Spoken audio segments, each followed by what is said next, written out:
So let's learn and enjoy mathematics.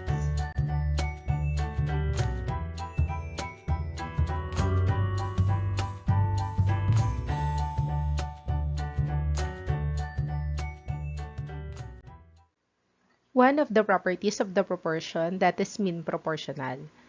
If A over B equals B over C, then B times B, that is B squared, A times C, that is AC. If we get the square root on both sides, that becomes B equals the square root of AC. So let us proceed to solve this example. 3 over x is equal to x over 15. So let us see what could be the mean proportional of 3 and 15. So x times x, that is x squared.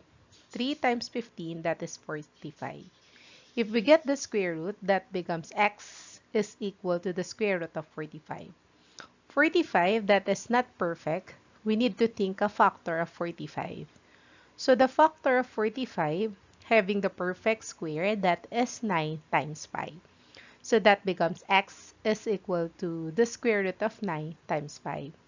So get the square root of 9, that is exactly equal to 3. And then copy the square root of 5. So x is equal to 3 square root of 5.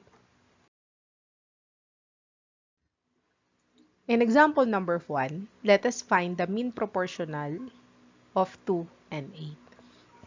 Our formula, B equals the square root of AC. So it means we need to multiply 2 times 8. So x is equal to 2 times 8, that is the square root of 16. And what could be the square root of 16? The square root of 16, that is equal to 4. So the mean proportional of 2 and 8, that is equal to 4. How about number 2? Let us find the mean proportional of 5 and 20. So it means 5 times 20, that is square root of 100. And the square root of 100, that is equal to 10. So x equals 10. Let us find the mean proportional of example number 3, 4 and 16. So x is equal to 4 times 16, that is 64. So it means square root of 64.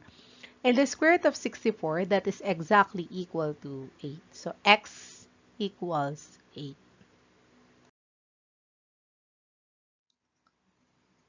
How about number 4?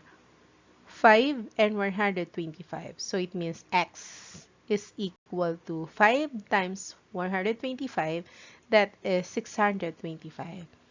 And the square root of 625, that is exactly equal to 25. So x equals 25. So the mean proportional of 5 and 125, that is equal to 25.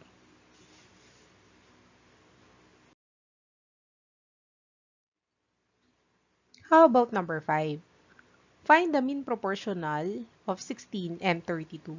So it means x is equal to 16 times 32. So the factor of 32, having the perfect square, that is 16. So square root of 16 times 16 times 2. So kung titignan nyo, dalawang 16, so that is perfect. So isang 16 yung ilalabas. 16 times 16, kukunin natin square root, that is 16.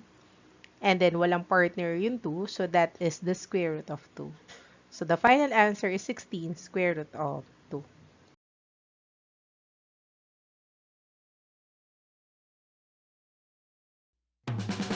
Enjoy learning mathematics. I'm Teresa Tubal.